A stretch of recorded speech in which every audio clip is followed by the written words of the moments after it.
insaanku wuxuu insaan ku yahay markuu garto maxaa saxa maxaa qalada wuxuu insaan ku yahay markuu garto wuxuu u nool yahay wuxuu insaan ku yahay markuu garto nolosha dambe ee soo socota muxuu yeelaya waxa ka waramaana waa ilaahay hadalkiisa waxa ka waramaya waa ilaahay maxay hadalkiisa marka kelmadayda waxaan ku soo koobayaa waxaan idin leeyahay war meel aan aqooni jirin baa aqoon ka baadi doonaysaane halkan baa aqoonta rasmiga ee taala kitaabkan baa aqoonta rasmiga ee taala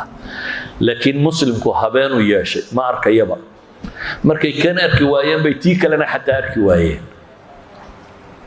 markay kan arki waayeen bay tii kalena arki waayeen